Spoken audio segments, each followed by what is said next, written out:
You can always tell when someone's new to riding. It's not because they're slow. It's not because they're riding a small bike. It's because of the little things, the body language, the clutch habits, the way they look at the road. And here's the truth. We've all been there. Every rider starts off with these same beginner signs. But the good news? You can fix every single one of them. Let's get into the 7 dead giveaways that scream beginner rider and how to get past them fast.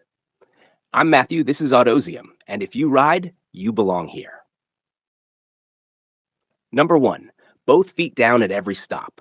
You pull up to a stoplight. The car behind you rolls to a halt. Your mind's racing. Don't tip, don't stall. And before you even realize it, both feet hit the ground. You shift your weight left, then right, like a nervous metronome, trying to find center balance. That's the 2-foot shuffle, and it's one of the most common beginner giveaways out there. Here's the deal. Every experienced rider you've ever watched, that 1-foot down stance, it's not just for looks. It's control. It's confidence. It's knowing exactly where your bike's balance point is. When your clutch and throttle control are dialed in, the bike practically holds itself upright. So how do you get there? Parking lot practice. Find a flat, open space and practice rolling to a smooth stop using only 1 foot, preferably your left, keeping your right foot covering the rear brake. Feel how your clutch and throttle interact in those last few feet before stopping. Balance with your hips, not your feet. The goal isn't to look cool. The goal is to build trust. Trust that your bike won't suddenly drop if you stop smoothly. Once that trust is built, everything changes. Your stops become clean, deliberate, professional. That anxious shuffle, gone. And when you roll up to that next red light and drop 1 solid foot, shoulders relaxed, head up, you'll notice something. You'll feel like a rider who knows what they're doing. Because you are. Number 2, staring straight down. Every beginner does it. You start riding and suddenly your focus shrinks to the pavement right in front of your wheel. You're staring down like the answers to every problem are written on the asphalt. It feels safer because it's what's right there, what you can see and control. But here's the truth. Where your eyes go, your bike follows. If you're staring 2 feet ahead, that's exactly where your line will drift. You'll wobble, overcorrect, and miss the bigger picture. Traffic flow, lane positioning, road hazards. Veteran riders do something different. Their eyes are always up, scanning traffic, reading movement, and looking through corners, not at them. When they enter a turn, they're already focused on the exit. The bike naturally follows that gaze, carving a clean, predictable line. Try this. Next time you're riding in a parking lot, pick a distant spot, maybe a crack in the pavement or a cone, and focus on it as you ride toward it. You'll feel your body, your bars, and your balance all start aligning like magic. That's target fixation, but used correctly. Riding smooth isn't about reacting, it's about predicting. When your eyes stay up, you see danger before it happens. You make smaller, smarter adjustments. The road stops feeling chaotic and starts feeling calm. Lift your gaze, trust your bike, and suddenly everything just flows. It's like the difference between surviving a ride and mastering it. Number 3, the stiff robot posture. You've seen it. Elbows locked, shoulders tight, hands clamped so hard on the grips they might leave dents. That's the classic new rider death grip. And honestly, it's totally understandable. You're learning something powerful, maybe even a little intimidating. The instinct is to hang on for dear life. But here's the irony. The tighter you hold on, the less control you actually have. Motorcycles move best when you let them move under you, not through you. When you loosen up, your bike becomes an extension of your body, not a machine you're fighting. Watch an experienced rider from behind sometime. You'll notice their upper body almost dances with the bike. Elbows bent, wrists relaxed, shoulders loose. They breathe with the ride, not against it. So here's a little trick. Next time you're cruising, check your grip. Can you wiggle your fingers without losing control? If not, you're holding too tight. Relax your arms, drop your shoulders, bend your elbows. Let the handlebars float in your hands instead of being strangled by them. And when you hit bumps or lean into corners, let your body absorb it.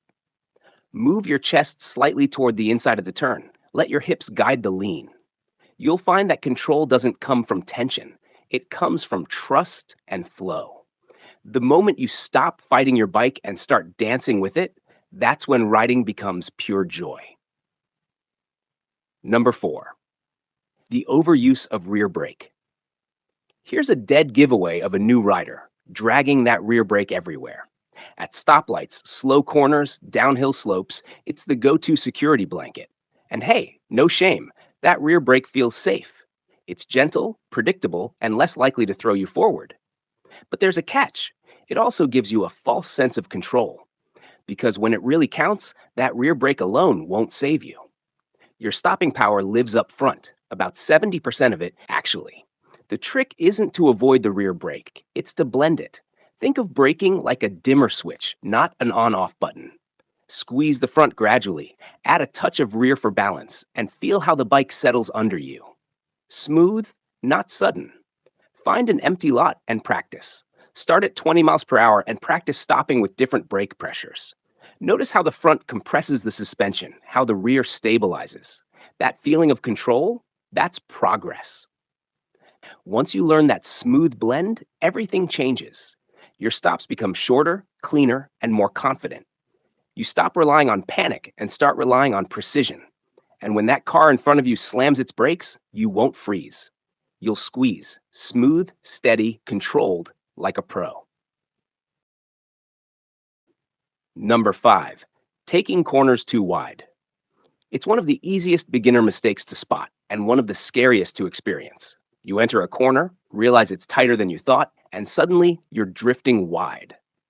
Heart jumps, eyes lock on the oncoming lane, arms stiffen, and boom, you're crossing the center line. Every rider's done it at least once. The truth is, wide turns don't come from bad luck. They come from bad vision. You go where you look. And when you're staring at the pavement or that guardrail, your brain tells your body to steer right toward it. The fix? Look through the corner, not at it. As you approach a turn, turn your head and focus on the exit, the point where you want to be. Let your eyes lead, your head follow, and your body will naturally align. The bike follows your gaze. It's just physics and instinct working together. But here's the thing. You have to trust the lean. Most beginners resist it. They feel like leaning means losing control, when in reality, leaning is control. That's how motorcycles turn. You countersteer gently, keep your throttle steady, and let the bike carve the arc. A great way to practice? Find a quiet road or parking lot and do wide figure eights. Focus on your line, your head turn, and your throttle. Smooth inputs, smooth outcomes. When you stop fighting the corner and start flowing through it, everything changes. You'll feel the bike glide naturally instead of wrestling it. And suddenly, that uh-oh moment in every curve turns into a quiet little grin under your helmet. Number 6, riding in the wrong gear. You can tell a lot about a rider by how they shift. Some rev their bikes to the moon, sounding like they're chasing horsepower that isn't there. Others lug the engine so low it sounds like it's begging for mercy. Both are signs of inexperience, not because you don't know how to shift, but because you haven't yet developed the feel for it. Riding in the wrong gear kills smoothness. Too high and you lose torque. Your throttle feels mushy, your acceleration delayed. Too low and your engine fights back, jerking or vibrating in protest. The goal is harmony. That sweet spot where throttle, clutch, and speed work together seamlessly. Here's the trick. Listen to your engine. It talks to you. A smooth hum means it's happy. A scream means it's overworked. A low growl means it's struggling. Every bike has its own rhythm. You just have to tune into it. Don't rely on the gear indicator too much either. Use it as a guide, not a crutch.